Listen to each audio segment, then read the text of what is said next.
রাধে রাধে বন্ধুরা, শুভ মোক্ষদা একাদশী তিথির পূর্ণলগ্নে শ্রীমতী রাধা ঠাকুরানীর কৃপাকুঞ্জের পক্ষ থেকে আজ পরিবেশিত হবে শুভ মোক্ষদা একাদশী তিথির ব্রতকথা এবং সেই সঙ্গে থাকবে শুভ গীতা জয়ন্তী আর সেই গীতা জয়ন্তীর দু একটি কথা। তো চলুন শ্রবণ করা যাক শুভ মোক্ষদা একাদশী তিথির ব্রতকথা। আমরা এ বিষয়ে অবগত যে অগ্রহায়ণ মাসের দুটি একাদশী তিথি, কৃষ্ণপক্ষে একটি আর শুক্লাপক্ষের একটি। তো আজ শুক্লাপক্ষের সেই অগ্রহায়ণ মাসের মোক্ষদা একাদশী তিথি। অগ্রহায়ণ মাসের শুক্লপক্ষিয়া এই মোক্ষদা একাদশী তিথি ব্রহ্মাণ্ড পুরাণের অন্তর্গত যুধিষ্ঠির শ্রীকৃষ্ণ সংবাদে বর্ণনা করা হয়েছে। মহারাজ যুধিষ্ঠির বললেন, হে দেবদেবেশ, হে বিষ্ণু, হে জনার্দন, আপনাকে আমি বন্দনা করি। আপনি তিলোকের সুখদায়ক, বিশ্বেশ্বর, বিশ্বকর্তা ও পুরুষোত্তম। অগ্রহায়ণ মাসের শুক্লপক্ষিয়া যে একাদশী, তাহার নাম কি, তাহার বিধি কি এবং কোন দেবতা ওই একাদশীতে পূজিত হন, আপনি অনুগ্রহপূর্বক তাহা বর্ণনা করুন। ভগবান শ্রীকৃষ্ণচন্দ্র বললেন যে, মহারাজ, হে মহারাজ যুধিষ্ঠির, আপনি উত্তম প্রশ্ন করিয়াছেন।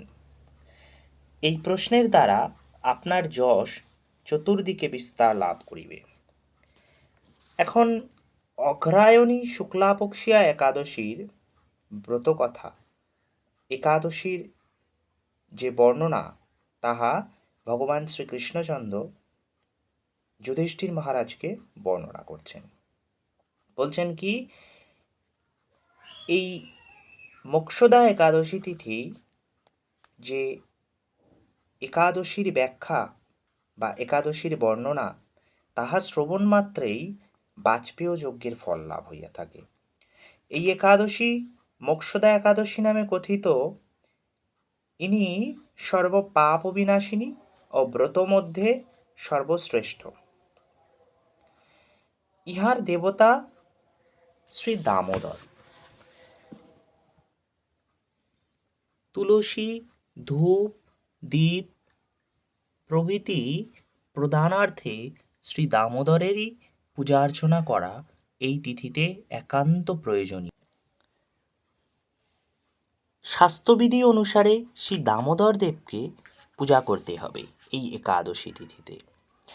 আর দশমী একাদশী দিবসের যে সমস্ত ক্রিয়াকলাপ রয়েছে, তা পূর্বকথিত যে সমস্ত একাদশী রয়েছে, সমস্ত একাদশীর ন্যায় একই নিয়ম, একই বিধি। তো এই উপবাস দিবসে স্তব, নিত্য, গীতাদি সহ রাত্রি জাগরণের বিধেয়। হে মহারাজ, এই একাদশীর প্রসঙ্গক্রমে একটি অলৌকিক কাহিনী বর্ণনা করিতেছি, শ্রবণ করুন। ইহা শ্রবণে সর্বপাপ ক্ষয় হয়। যে পিতৃগণ নিজ নিজ পাপে অধজনী প্রাপ্ত হইয়াছেন, এই ব্রতাচরণের পুণ্যফল বিন্দুমাত্র তাহাদিগকে দান করিলে তাহারাও মোক্ষ লাভ করেন, এতে কোনো সংশয় নাই। বৈখানস নামে এক রাজা চম্পকনগরে রাজত্ব করিতেন। তিনি অত্যন্ত প্রজাবৎসল ছিলেন। তাহার রাজ্যে বেদ, বেদাঙ্গ পারঙ্গত বহু ব্রাহ্মণ বাস করিতেন। তাহার রাজ্য মধ্যে সকলেই সমৃদ্ধশালী ছিলেন। এইরূপ সুশৃঙ্খলভাবে রাজ্য প্রশাসনকারী সেই রাজা একদিন নিশীতে স্বপ্নমধ্যে তাহার পিতৃগণকে অধোজনী প্রাপ্ত দর্শন করিলেন। আর পিতৃগণের নরকভোগ দর্শনে বিস্ময়ে আবিষ্ট চিত্রে পরের দিন ব্রাহ্মণগণের কাছে গিয়ে তার স্বপ্নের কথা ব্যক্ত করলেন। হে ব্রাহ্মণগণ, গত রাত্রিতে স্বপ্নে নরক যন্ত্রণাক্লিষ্ট পিতৃগণকে দেখিয়া আমার হৃদয় বিদীর্ণ হইতেছে। তাহারা আমাকে লক্ষ্য করিয়া বলিতে লাগিলেন, হে পুত্র, তুমি আমাদের এই নরক সমুদ্র থেকে উদ্ধার করো। তাদের সেই অবস্থা দেখে আমার অন্তরে সুখ নেই, আর এই বিশাল রাজ্য, স্ত্রী, পুত্র, অশ্ব, হস্তি কিছুতে আমার শান্তি হইতেছে না। কি করব, কোথায় যাব, কিছু নির্ণয় করতে পারতেছে না। তো যদ্বারা আমার পূর্বপুরুষগণ মুক্তিলাভ করতে পারে, সেইরূপ কোনো ব্রত, তপস্যা বা যোগের কথা আমাকে উপদেশ করুন, আমি তাহাই আচরণ করিব। আমার ন্যায় পুত্র বর্তমান যদি থাকে, অথচ পিতা মাতা পূর্বপুরুষগণ ঘোর নরক যন্ত্রণা ভোগ করে, তবে আমার মতো পুত্রের কি প্রয়োজন? তো এই বাক্য শ্রবণ করার পরে ব্রাহ্মণগণ বললেন যে, হে মহারাজ, আপনি আপনার রাজ্যের সন্নিকটেই মহর্ষি পর্বতমুনির আশ্রম বিদ্যমান রয়েছেন, আর সেই মহর্ষি পর্বতমুনি হলেন ত্রিকালজ্ঞ। তাহার নিকট আপনার পিতৃপুরুষগণের মুক্তির উপায় অবগত হইতে পারবেন। ইহা শুনিয়া মহাত্মা বৈখানস ব্রাহ্মণগণ সহ তৎক্ষণাৎ সেই পর্বতমুনির আশ্রমে গমন করিলেন। তাহারা দূর হইতে ঋষিবরকে সাষ্টাঙ্গ প্রণাম করিতে করিতে নিকটস্থ হইলেন। বেদাধ্যয়নকারী মুনিগণে পরিবেষ্টিত সেই পর্বতমুনি দ্বিতীয় ব্রহ্মার ন্যায় উপবিষ্ট হইলেন। তিনি তাহার আশ্রমে বিচরণ করছেন, তাহার মুনিগণ সঙ্গে এমনভাবে যা মনে হচ্ছে যে দ্বিতীয় ব্রহ্মা। তো যাই হোক, মহর্ষি রাজার সর্বাঙ্গের কুশল, রাজ্যের নিষ্কণ্টকত্ব, রাজ্যের সুখ অক্ষুণ্ণ আছে কিনা, সমস্ত বিষয় জিজ্ঞাসা করলেন। তো এই সমস্তর উত্তরে রাজা বললেন যে, হে প্রভু, আপনার অনুগ্রহে আমার রাজ্যের সকল অঙ্গই কুশল। তবে আমি একদিন স্বপ্নযোগে পিতৃপুরুষগণের নরক যন্ত্রণা ও তাদের কাতর আর্তনাদ দর্শনে ব্যথিত ও চিন্তান্বিত হইয়াছি। হে ঋষিবর, কোন পুণ্যের ফলে তাদের এই দুর্দশা থেকে মুক্ত হবে, তাহার উপায় জানতে আপনার পদপ্রান্তে উপনীত হইয়াছি। তো রাজার বাক্য শ্রবণ করে সেই ব্রহ্মতুল্য তপস্বীবর পর্বতমুনি তখনই ধ্যানস্থ হয়ে গেলেন।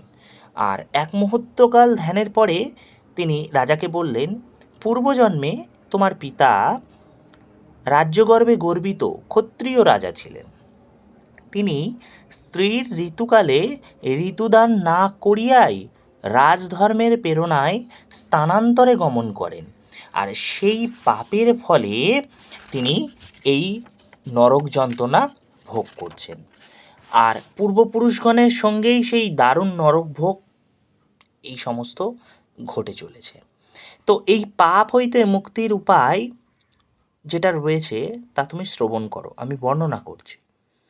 অগ্রহায়ণ মাসের শুক্লপক্ষিয়া মোক্ষদা একাদশী ব্রত পালনে সেই একাদশী ব্রতের যে পুণ্যফল, তাহা তোমার পিতাকে প্রদান করো, আর সেই পুণ্য প্রভাবে তোমার পিতার মোক্ষ লাভ হবে। মুনিবারের সেই বাক্য শ্রবণ করে রাজা নিজ গৃহে প্রত্যাবর্তন করিলেন।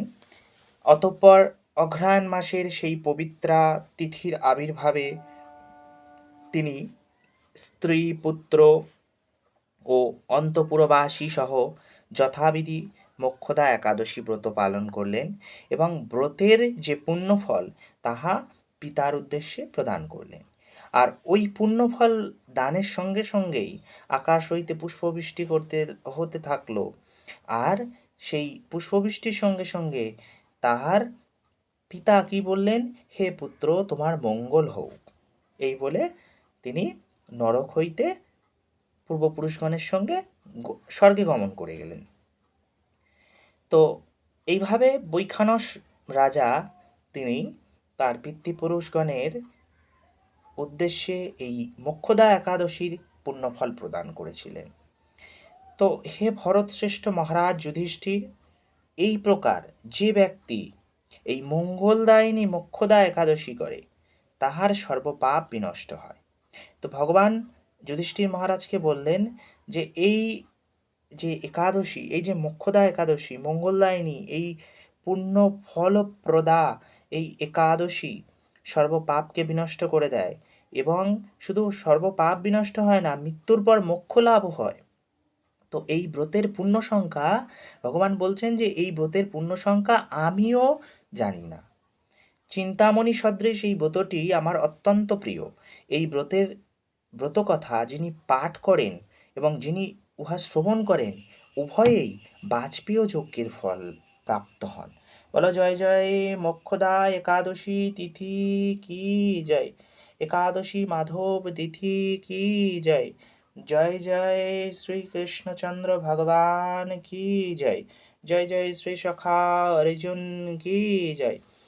তো আজকে এই মোক্ষদা একাদশী তিথির সঙ্গে সঙ্গে আমাদের শুভ গীতা জয়ন্তী রয়েছে।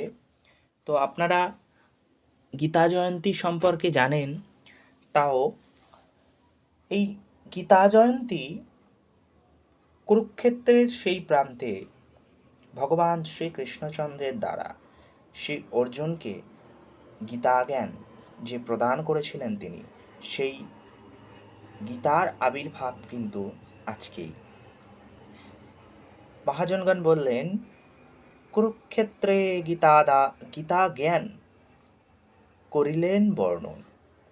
ভগবান শ্রীকৃষ্ণচন্দ্র এই আজকের দিনেই কুরুক্ষেত্রে সেই প্রাঙ্গণে শ্রী অর্জুনকে গীতা যে জ্ঞান, সেই জ্ঞান প্রদান করেছিলেন। তো আজকে সেই গীতা জয়ন্তীর পূর্ণ লগ্নে ভগবান শ্রীকৃষ্ণচন্দ্রের চরণে জানাই অসংখ্য কোটি ষষ্ঠাঙ্গ দণ্ডবৎ প্রণতি এবং পুষ্পাঞ্জলি নিবেদন করি শ্রী গীতার শ্রী ভগবান কৃষ্ণচন্দ্রের এবং শ্রীমতী রাধা ঠাকুরানীর চরণের উদ্দেশ্যে। তো আপনারা সবাই গীতা জয়ন্তী পালন করুন এবং শ্রীমদ্ ভাগবত গীতার উদ্দেশ্যে তুলসী অর্পণ করুন, পুষ্পাঞ্জলি নিবেদন করুন, অভিষেক প্রদান করুন, আরতি প্রদান করুন, এমনকি গীতা দান করুন। গীতা দানের অনেক মাহাত্ম্য রয়েছে। আপনারা গীতা দান করুন, গীতাকে প্রণাম করুন এবং সেই সঙ্গে গীতাকে অধ্যয়ন করুন। আর যথাযথভাবে যথাবিধিপূর্বক যথাসাধ্য সহকারে শ্রী একাদশী ব্রত পালন করুন এবং ভগবানের প্রীতিবিধানের মাধ্যমে ভগবৎ চরণ সান্নিধ্য লাভ করুন, ভগবৎ সেবায় নিযুক্ত থাকুন। নিতাই গৌর প্রেমানন্দে, হরি হরি বল।